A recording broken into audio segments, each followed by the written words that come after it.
Now, despite record-breaking inequality and poverty in this country that I was talking about earlier in the show, you wouldn't know it exists when you look at the free flow of cash and glitz pouring into politics.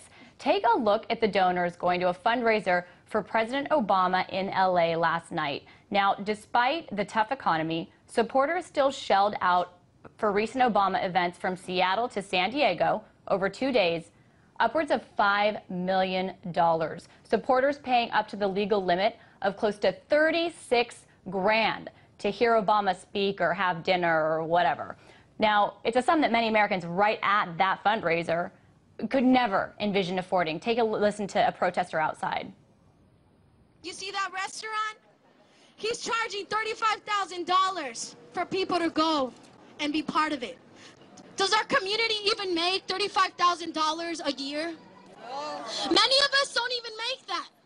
So Obama, you need to come out here and talk to the community.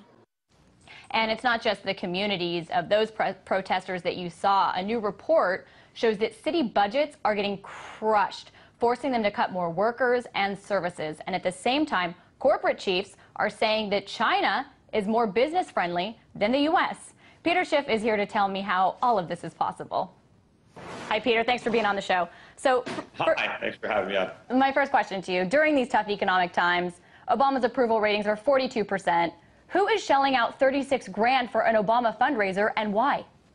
Well, who are the 42% that are still approving of President Obama? I mean, these guys have got to wake up and see the reality. Well, as far as my other question, who's shelling out all that dough towards his campaign? Well, look, there are obviously some people that are able to make money off of this system. Unfortunately, not nearly enough. That's the problem. And there are people with money in the country who, don't understand what's going on, and so they believe that Obama is actually going to help the country. And there are other people that know that he's not, but they have a vested interest in the programs that he's perpetuating. Many of those programs are responsible for impoverishing the majority of Americans, but they enrich his contributors. Like what? Give me one example that you think is the best example of what you're saying. Well, I think there's a lot of policies that are perpetuating the financial bubble, that are perpetuating Wall Street. And so I think a lot of financiers are benefiting from the reckless policies. Certainly, a lot of the industries that government drives money towards, education, healthcare, those sectors are bloated. And there's a lot of money that's being spent there in a very wasteful manner. But obviously, there are people who benefit from that wasteful spending because that's the source of their income. So there is an entire constituency that is feeding off the public trough. And, Barack Obama is there to fill it up. And so there are plenty of people that benefit from it, and they help reelect them. And, of course, you've got, the drug companies, I think, pharmaceutical companies benefit, large brokerage firms benefit. There are a number of companies that I think are direct beneficiaries of a lot of these government programs. A lot of regulations that stifle competition benefit the companies that are being protected by competition. But I think the entire economy suffers from these big government policies. So, you've run for office. Do you think that this is why Obama's campaign election efforts have not been as impacted by the economy as one would believe? Exactly what you're talking about? No, I mean, I think they are impacted. I think a lot of people are becoming disillusioned with the president. That's why his support is falling, and I expect his support to continue to fall. But that's not going to diminish his ability to raise money. He's still going to raise money from the people who profit from the status quo, even if the status quo is undermining the strength of the U.S. economy. And of course, as the government is able to help ruin the economy and create dependency, people who become dependent on government checks are now more likely to vote for the people who are signing those checks. They don't connect the dots. They don't understand that the government is responsible for their plight, but they buy into the rhetoric that the government will solve the problems, which is why the government wants to perpetuate poverty because it's easy to get the votes of the impoverished when you're the one that is providing them with funds. Speaking of poverty, Peter, city finances are just getting totally crushed by the economic downturn. Just a new report that came out from the National League of Cities today says that cities ended their 2010 fiscal year with the largest year-over-year reductions in revenues and spending in the history of the survey. Why are cities getting creamed now? Why aren't they what? Why are they getting creamed now? Why are their finances getting so crushed right now? Well, the whole country's getting crushed. I mean, the cities aren't going to be immune from that. Remember, the cities are drawing their revenues from their tax base, and their tax base is being eroded. Property values are falling. People aren't paying property taxes. Incomes are diminished. You're getting less sales tax revenue.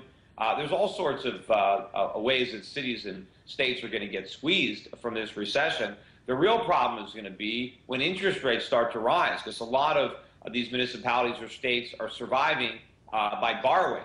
And when the cost of borrowing goes up, it hasn't happened yet, but eventually it is going to happen. And then you're going to have a double whammy, because it's going to cost the cities a lot more to borrow money, but they're also going to have to borrow a lot more, because higher interest rates are also going to, at least in the short run, further undermine this consumer debt-based bubble economy that we're living in. So, I mean, right now, the impact of the economy on the cities means that they're continuing to cut personnel, they can't invest in infrastructure, they're cutting services. So are you saying that this is just going to get worse if interest rates go up? Yeah, it is going to get worse. I mean, interest rates need to go up, but not for the reason that they're going to go up. The real reason they're going to go up now is because inflation drives them up, because the government is destroying our money and our savings. I mean, it would be better if we could have higher real interest rates where the Fed gets ahead of the curve and we can have more savings and investment. But still, that is going to pressure the debtors. And to the extent that governments have too much debt, higher interest rates are going to be problematic. That is why the cure is going to be so painful for certain segments of the economy. But ultimately, if we can cure the economy, we can have much more robust economic growth, which ultimately will benefit the states, even if in the short run they are negatively impacted by the increased cost of servicing their debts, which is also why some of these municipalities or states are going to end up defaulting on some of that debt in order for it to be manageable. I mean, it just doesn't seem like how much worse could it get? It's already so bad. I mean, what you're calling for. It could get a lot. It could get a lot worse. I mean, we really see nothing yet. I mean, yeah. I mean, things are bad. People are having a hard time getting jobs. But the people that still have jobs, I mean, yeah, they're getting squeezed a little bit, but nothing like it's going to be. No, I think it's going to get a lot worse when you really see a precipitous decline in the value of the dollar. That's really going to kick it in, because that's going to lead to big, big increases in consumer prices on basic necessities, which are really going to crush American families. And when you see a big increase in interest rates, I mean, this is going to get much, much worse. I mean, we're really still in the calm before the storm. But when do you think that storm will hit? Because we've seen so much international turmoil with, for example, what's going on in Europe, that the dollar, people have ran to the dollar in recent times. Yeah, I mean, that's what's buying us some extra time. Because people are more worried about Europe right now than America. And so our day of reckoning is being postponed as a result of that. But ultimately, by allowing the U.S. economy to go deeper into debt, it means our day of reckoning is going to be that much more dramatic when it comes. And, you know, I think that one of the catalysts could be some sort of resolution to the European situation where the world can breathe a sigh of relief and decide that, okay, the worst is behind Europe and things are going to improve, because then they're going to focus their attention back on the U.S. because we've done nothing to improve our situation. Our fiscal imbalances continue to deteriorate.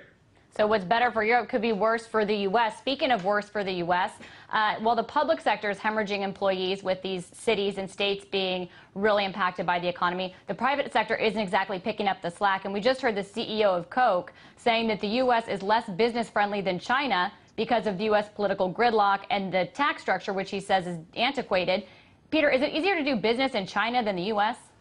Well, I've been saying that for years. That's why we're investing more money over there than we are in the U.S. I often joke that, if the government would simply get out of the way and give capitalism a chance, that I know it'll work, because, it's working pretty good in communist China. So I think it would work in America if we gave it a try.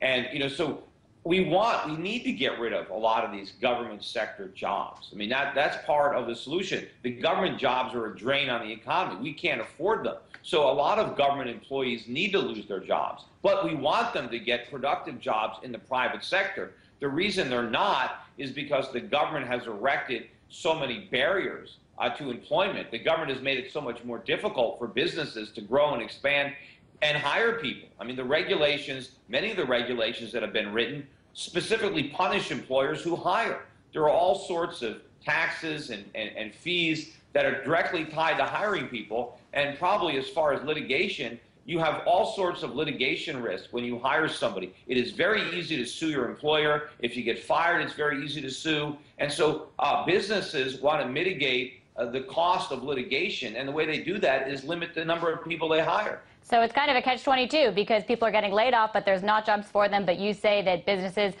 don't have the necessary, way to get through regulations in order to hire more people. And tax holidays that the government is talking about have been shown to not actually create jobs. But we're going to have to leave the discussion there for now. That was Peter Schiff, president. I'm sorry, Peter, we're totally out of time. That's president of Euro Pacific Capital. Thanks for being on the show.